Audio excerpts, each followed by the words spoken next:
Cette vidéo est destinée à toutes les personnes qui n'arrivent pas à recharger leur batterie. Là, un trait. Quand on le met sur le chargeur, ça va se mettre à clignoter comme ça. Et là, je vais vous dire la procédure à faire pour arriver à faire remarcher votre batterie. Si vous connaissez pas les antécédents de la batterie, je vous déconseille fortement de la mettre en parallèle avec une autre. C'est beaucoup le fond. Par contre, quand vous savez ce que vous avez fait avec votre batterie, c'est-à-dire vous l'avez trop déchargé, vous pouvez le faire. Donc le moins sur le moins, le plus sur le plus. Par contre, si vous ne savez pas, comme c'est là, je ne sais pas, ça va proscrire. Donc déjà, premièrement, prendre le voltmètre ou le multimètre, comme vous voulez. Vous vous mettez en courant continu et vous testez vos bornes. Donc là, vous testez les deux pôles, les deux contacts. Et là, vous regardez combien vous avez. Donc là, comme vous pouvez voir, nous avons 14 volts 5. Les chargeurs, en général, en dessous de 16 volts, ils ne reconnaissent plus la batterie. Donc là, on a deux alternatives. Soit toutes les accus sont déchargés au même niveau, à peu près à 2 volts 5, 2 volts 8 environ.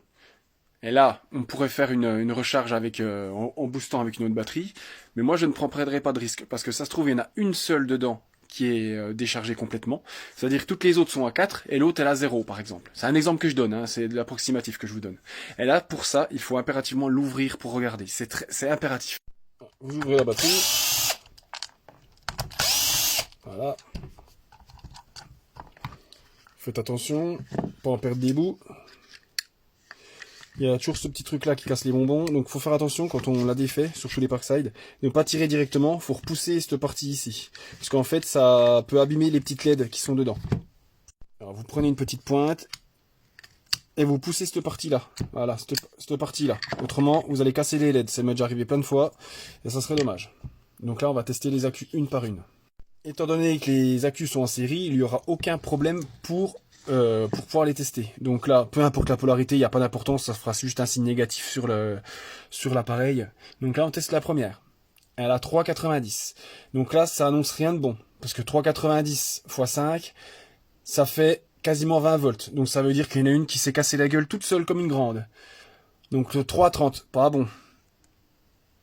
Troisième. 1 volteur, là voilà notre fautive. 3,50 et 2,50. Donc elle est vraiment décalée. Mais celle qui nous pose le plus problème, ça va être celle-là. Il va falloir remonter celle-là à l'unité. Donc nous, on va recharger la troisième, qui est ici. Donc en fait, on a le plus qui est ici. Donc on peut se prendre ici. Et le moins qui est là, donc on peut se prendre ici. Ça ne fera aucun courjus. C'est mis. Maintenant, on utilise le chargeur LiPo. Je me mets en mode 1S. Ça ne fonctionne pas parce qu'elle est trop basse, donc je vais me mettre en NIMH. Mode NIMH. Démarrage.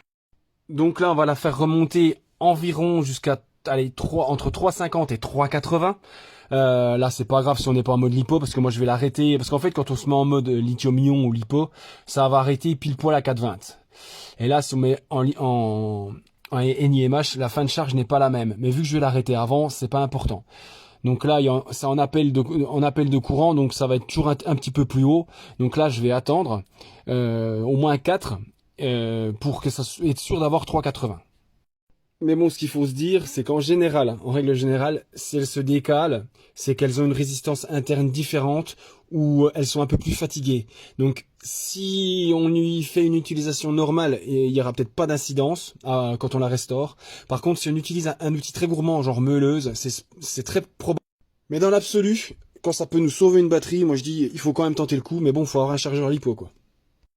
Alors là, nous sommes à 3,80. Bon, à mon avis, c'est de l'appel de courant parce que là, on a rechargé. C'est pas énorme hein, ce que ça a inséré dans la queue.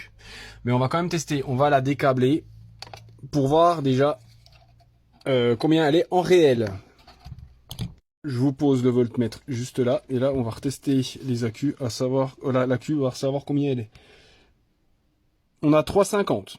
Donc ce que je vais faire, c'est là, je vais la laisser comme ça. Et je vais remonter celle du bout.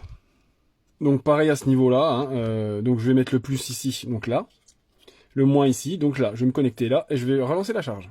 Bon là, je pense que là, le mode LiPo va fonctionner, donc je vais me remettre en mode LiPo. Voilà, LiPo, donc on lance, connexion break.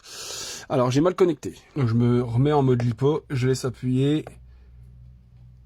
Pourtant le contact était bon, Voilà, là c'est bon, ça démarre. Le contact était bon, j'étais bien mis, je les ai à peine décalés, ça a pris. Alors, je sais pas, des fois c'est un peu bizarre.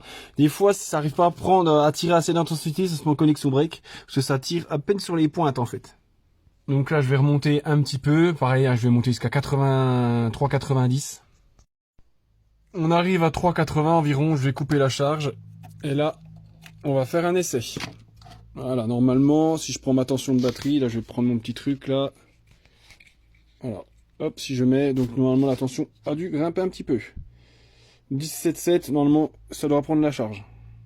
Par contre là c'est juste pour faire un essai, les accus sont pas équilibrés. Il faut vraiment qu'ils aient exactement la même tension. Là c'est vraiment pour vous montrer. Donc là je la mets sur le chargeur, et là normalement si tout se passe bien, et voilà, c'est magique. Donc là ce que je vais faire, c'est que je vais la charger à fond, parce qu'en fait le chargeur, à partir du moment où il y en a une qui va être chargée à fond, il va s'arrêter. Donc en fait, elles vont être montées à leur maximum. Puis après, je les chargerai à l'unité.